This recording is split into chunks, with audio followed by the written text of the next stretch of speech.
ಬೆಂಗಳೂರಿನಲ್ಲಿ 55.88 ಕೋಟಿ ಮೌಲ್ಯದ ಡ್ರಗ್ಸ್ ಅನ್ನ ಸೀಸ್ ಮಾಡಲಾಗಿದೆ. ಡಿಸೆಂಬರ್ 25, 26ನೇ ತಾರೀಕು ನಡೆದಿರುವಂತಹ ಅತಿ ದೊಡ್ಡ ಕಾರ್ಯಾಚರಣೆ.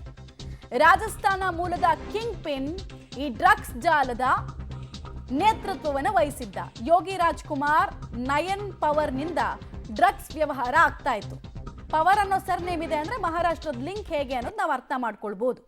ದೇಶದ ಅನೇಕ ಕಡೆಗಳಲ್ಲಿ ಇವರು ತಮ್ಮ ನೆಟ್ವರ್ಕ್ ಅನ್ನ ಸಾಧಿಸಿದ್ರು. ಡ್ರಗ್ಸ್ ವಿರುದ್ಧದ ಹೋರಾಟ ಮಾಡ್ತಿದ್ದೀವಿ ಅಂತ ಗೃಹ ಸಚಿವರು ಹೇಳ್ತಾರೆ, ಗೃಹ ಇಲಾಖೆ ಹೇಳುತ್ತೆ. ಬಟ್ ಅವರ ಮೂಗಿನ ಕೆಳಗಡೆನೆ ಇಲ್ಲಿ ಫ್ಯಾಕ್ಟ್ರಿಗಳಿದಾವೆ. ಇಷ್ಟು ದಿನ ನಾವೇನು ಅನ್ಕೊಳ್ತಾ ಇದ್ವಿ, ಯಾವುದೋ ಡಾರ್ಕ್ ವೆಬ್ಸೈಟ್ನಿಂದ ಇಲ್ಲಿ ಪಾರ್ಸಲ್ ಬರುತ್ತಂತೆ, ಆ ಪಾರ್ಸಲನ್ನು ಇನ್ಯಾರೋ ಸರಬರಾಜು ಮಾಡ್ತಾರಂತೆ ಅಂತ ಅನ್ಕೊಳ್ತಾ ಇದ್ವಿ. ಬಟ್ ಅದನ್ನು ಮೀರಿ ಹೋಗಿದೆ ಸ್ಟೇಜು. ಡೀಟೇಲ್ಸ್ ಕೊಡ್ತಾರೆ, ನೇರ ಸಂಪರ್ಕದಲ್ಲಿ ಜಾಯಿನ್ ಆಗ್ತಾ ಇದ್ದಾರೆ ನಾಗೇಶ್. ಮಹಾರಾಷ್ಟ್ರದ ಪೊಲೀಸರು ಕಾರ್ಯಾಚರಣೆ ಮಾಡಿದ್ದಾರೆ, ವೆಲ್ ಅಂಡ್ ಫೈನ್. ಬಟ್ ನಮ್ಮ ರಾಜ್ಯದ ಪೊಲೀಸರಿಗೆ ಯಾಕೆ ಇದ್ರ ಬಗ್ಗೆ ಟಿಪ್ಪೇ ಸಿಗ್ಲಿಲ್ಲ ಅನ್ನೋದು ಒಂದು ಕುತೂಹಲ ನನಗೆ. ಮತ್ತೆ ಯಾವ್ಯಾವ ರೀತಿ ಡ್ರಗ್ಸ್ ಅನ್ನ ಇವರು ಯಾರ್ಯಾರಿಗೆ ಸರಬರಾಜು ಮಾಡ್ತಾ ಇದ್ರು ಆ ಲಿಸ್ಟು ಕೂಡ ಸಿಕ್ಕಿದೆಯಂತ.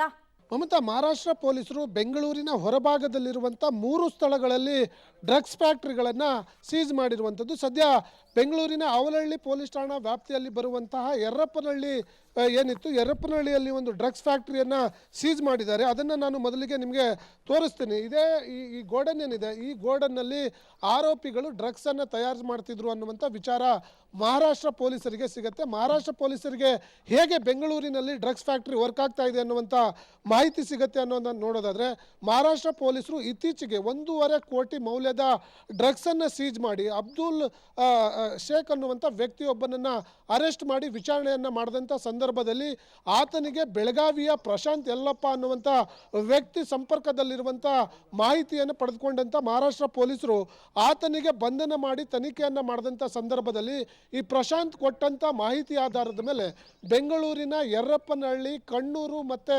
ಹೊರಮಾವೂರು ಭಾಗದಲ್ಲಿ 3 ಏನು ಡ್ರಗ್ಸ್ ಫ್ಯಾಕ್ಟ್ರಿಗಳಿದ್ದಾವೆ ಅನ್ನುವಂಥ ಮಾಹಿತಿಗಳು ಕೂಡ ಸಿಗತ್ತೆ. ಆ ಮಾಹಿತಿ ಆಧಾರದ ಮೇಲೆ 25, 26ನೇ ತಾರೀಕು ಮಹಾರಾಷ್ಟ್ರದ ಮಾದಕ ವಸ್ತು ನಿಗ್ರಹ ದಳದ ತಂಡ ಇಲ್ಲಿ ಭೇಟಿಯನ್ನು ಮಾಡಿ ಪರಿಶೀಲನೆ ಮಾಡಿ ಇಲ್ಲಿ ಸ್ಥಳೀಯರ ಮಾಹಿತಿಯ ಆಧಾರದ ಮೇಲೆ ಇಲ್ಲಿ ರೈಡ್ ಮಾಡಿರುವಂಥದ್ದು.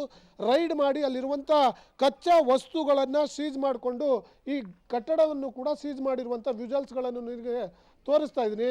ಈಗಾಗಲೇ ಇಲ್ಲೂ ಕೂಡ ಮಹಾರಾಷ್ಟ್ರ ಇಲ್ಲಿ ಬರೆದಿರುವಂಥದ್ದನ್ನು ಕೊಡಿಸ್ತೀನಿ. By legal order this property has been seized ಅಂಥೇಳಿ ಈಗಾಗಲೇ ನೋಟಿಸ್ ಕೂಡ ಇಲ್ಲಿ ಮಹಾರಾಷ್ಟ್ರ ಪೊಲೀಸರು ಅಂಟಿಸಿರುವಂಥದ್ದನ್ನು ಕೂಡ ನಾನು ನಿಮಗೆ ತೋರಿಸ್ತಾ ಇದ್ದೀನಿ. ಈಗಾಗಲೇ ಪೊಲೀಸರು ಇಲ್ಲಿ ಬಂದಂಥ ಸಂದರ್ಭದಲ್ಲಿ ಸುಮಾರು ಸಿಂಥೆಟಿಕ್ ಡ್ರಗ್ಸ್ಗಳಿಗೆ ಬೇಕಾಗುವಂಥ ವಸ್ತುಗಳನ್ನೆಲ್ಲವನ್ನು ಕೂಡ ಇಟ್ಕೊಂಡಿದ್ರು ಅನ್ನುವಂಥ ಮಾಹಿತಿಗಳು ಕೂಡ ಕೊಟ್ಟಿರುವಂಥದ್ದು.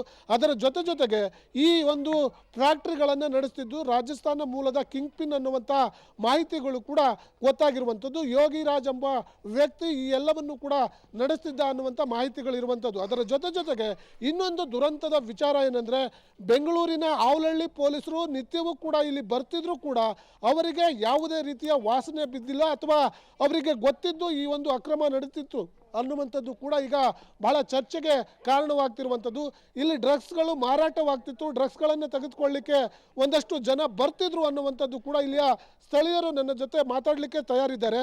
ಸರ್, ಈಗ ನೀವು ಹೇಳ್ತಿದ್ದಂಗೆ ಇಲ್ಲಿ ಕೆಲವೊಂದು ಯುವಕರು ಬಂದು ಡ್ರಗ್ಸ್ಗಳನ್ನು ತೆಗೆದುಕೊಂಡು ಹೋಗ್ತಿದ್ರು ಅನ್ನುವಂಥದ್ರ ಬಗ್ಗೆ ಹೇಳ್ತಾ ಇದ್ರಿ, ಹೆಂಗೆ ಸರ್? ನಾನು ನೋಡಿದ ಪ್ರಕಾರ ಒಂದು 2-3 ವರ್ಷದಿಂದ ನಮ್ಮದು ಹಸು ಶೆಡ್ ಪಕ್ಕದಾಗೆ ಇದೆ, ರೋಡ್ ಪಕ್ಕದಾಗಿದೆ. 2-3 ವರ್ಷದಿಂದ ಒಂದು 18-20 ವರ್ಷ ಹುಡುಗರು ಇರ್ತಾರೆ. ಅವರು 2 ವೀಲರಾಗಿ ಬರ್ತಾರೆ, ಮೊಬೈಲ್ ಅಲ್ಲಿ ಆನ್ ಮಾಡ್ಕೊತಾರೆ. ಒಂದು ಸೆಕೆಂಡಾಗ ಆ ಪಾಯಿಂಟಾಗ ಗಲೀಜು ಅಂತ ಜಾಗದಾಗ ಹುಲ್ಲು ಸೊಪ್ಪು ಬೆಳ್ಕೊಂಡಿರೋ ಜಾಗದಾಗ ಅದು ಮಡಗಿರ್ತಾರೆ, ಚೆಕ್ನ ಎತ್ಕೊಂತಾರೆ ಸರ್ ಮೊಬೈಲ್ ನೋಡ್ಬಿಟ್ಟು. ಇದು ನಾನು ನೋಡಿದ್ದೀನಿ. ಇದು ಸುಮಾರು ನಮ್ಮೂರಾಗ ಅಕ್ಕಪಕ್ಕದವರೆಲ್ಲರೂ ಕೇಳವ್ರೆ, ಅವ್ರ ಮೇಲೆ ಗಲಾಟೆಗಳು ಮಾಡವ್ರೆ. ಮತ್ತು ನಾನು ಇವಾಗ 1 ತಿಂಗಳು ಒಳಗಡೆನೆ ನಾನು ಈ ಮಾತು ಹೇಳ್ತಾ ಇರೋದು. ಒಂದು ಲೈಟ್ ಕಂಬದ ಪಕ್ಕದಾಗ ಇಕ್ಕಿರ್ತಾರೆ, ನನ್ಕ ಅವ್ರಿಗೆ ಒಂದು 50 ಮೀಟ್ರ್ ದೂರ ಇರ್ತೀವಿ. ನಾನು ನಮ್ಮ ಸ್ನೇಹಿತರು ಇಬ್ಬರೂ ಅಲ್ಲಿ ಪದೇ ಈ ರೀತಿ ಹುಡುಗರು ಬಂದು ಅದನ್ನು ಗೊತ್ತಿಲ್ಲದಂಗೆ ತೆಗೆದುಕೊಳ್ತಿರುವಂಥ ದೃಶ್ಯಾವಳಿಗೆ ನೋಡಾದ ಬಳಿಕ ಇಲ್ಲಿಯ ಸ್ಥಳೀಯ ಪೊಲೀಸರಿಗೆ ಈ ವಿಚಾರವನ್ನು ಏನಾದರೂ ತಿಳಿಸ್ತಿದ್ರ? ಈ ರೀತಿ ಹುಡುಗರು ಬಂದು ಮಾದಕ ವಸ್ತುಗಳನ್ನು ತೆಗೆದುಕೊಂಡು ಹೋಗುವಂಥ ಕೆಲಸ ಆಗ್ತಾ ಇದೆ ಅಂತೇಳಿ. ಸರ್, ನನ್ನ ಪ್ರಕಾರ ನಾನು ನಾವೇನೋ ಒಂದು ಹಸು ಸಾಕಾಣಿಕೆ ಮಾಡ್ಕೊಂಡು ಇದು ಮಾಡ್ಕೊಂಡು ಹೋಗೋ ಉದ್ಯೋಗ ಮಾಡ್ಕೊಂಡು ಜೀವನ ಮಾಡೋತ್ತವರು ನಮ್ಮೂರಾಗ ಮೆಂಬರ್ಗಳು ಇನ್ನು ಹಿರಿಯರು ಅವರು ಇವರು ಎಲ್ಲ ಇದ್ದಾರೆ.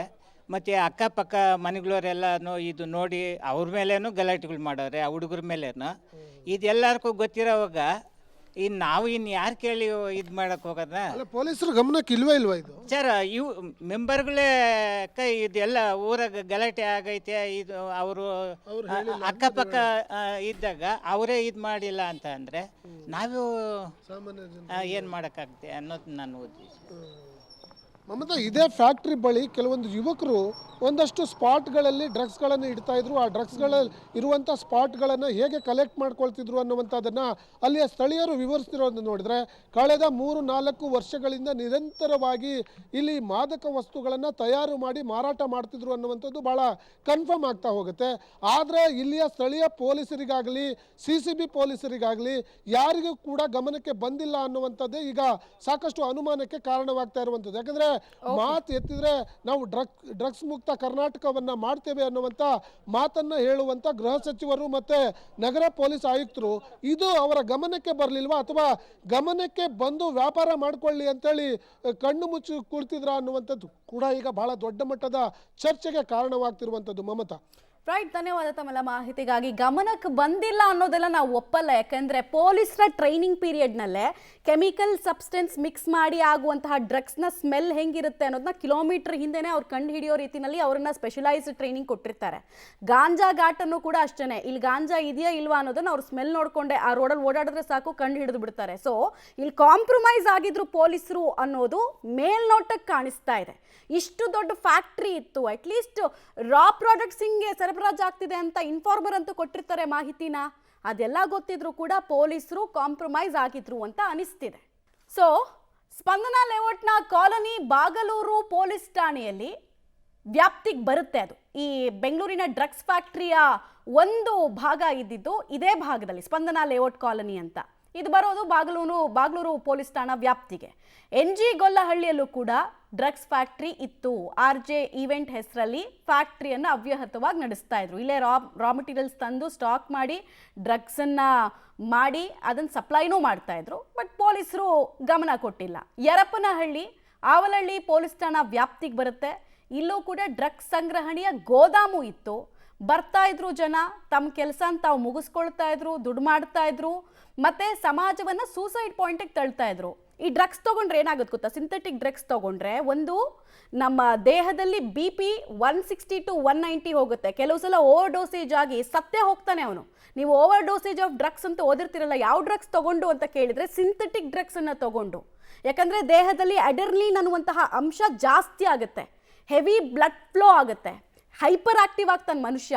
ಗಾಂಜಾ ಎಲ್ಲ ಸ್ಲೋ ಆಗಿ ಕಿಕ್ ಕೊಡುತ್ತೆ. ಈ ಸಿಂಥೆಟಿಕ್ ಡ್ರಗ್ಸ್ ಕ್ವಿಕ್ಕೆಸ್ಟ್ ವೇನಲ್ಲಿ ಇನ್ಸ್ಟೆಂಟ್ ಆಗಿ ಕಿಕ್ ಕೊಡುತ್ತೆ. ಬಹಳ ಅಪಾಯಕಾರಿ ವಿಚಾರ. ಬಟ್ ಪೊಲೀಸರು ಇಲ್ಲಿ ಕಾಂಪ್ರಮೈಸ್ ಆಗಿದ್ದಾರೆ. ಬೆಲೆ ತೆರ್ತಾ ಇರೋದು ಯಾರು? ಇದ್ರ ಬಗ್ಗೆ ಅರಿವೇ ಇಲ್ಲದಂತಹ ಸಮಾಜ. ಆಮೇಲೆ ನಶೆ ಬೇಕು ಅಂತ ಒತ್ತಾಡ್ತಾ ಇರುವಂತಹ ಯುವಕರು ತಮ್ಮ ಲೈಫನ್ನು ಕೂಡ ಕಳ್ಕೊಳ್ತಾ ಇದ್ದಾರೆ ಇದೇ ಡ್ರಗ್ಸ್ನ ಕಾರಣಕ್ಕೆ. ಇಷ್ಟು ದೊಡ್ಡ ಅವಕಾಶ ನೋಡಿ, ನೀವು ಮೈಸೂರಿನಲ್ಲೂ ಹಿಂಗೆ ಆಯಿತು. ಮೈಸೂರಿನಲ್ಲಿ ಡ್ರಗ್ಸ್ ಫ್ಯಾಕ್ಟ್ರಿ ಇತ್ತು ಅಂತ ನಮಗೆ ಗೊತ್ತಾಗಿದ್ದು ಯಾರ ಮೂಲಕ? ಗುಜರಾತ್ ಪೊಲೀಸರ ಮೂಲಕ. ಅವ್ರು ಬಂದು ಇಲ್ಲಿ ರೇಡ್ ಮಾಡಿದ್ರು. ಅವ್ರು ಬಂದು ರೇಡ್ ಮಾಡಿ ಕೆಲವ್ರನ್ನ ಅರೆಸ್ಟ್ ಮಾಡಿದ್ಮೇಲೆ ಗೊತ್ತಾಯ್ತು ನಮಗೆ ಇಲ್ಲಿ ಏನೋ ಒಂದು ಇಂಥದ್ದು ಇತ್ತು ಅಂತ.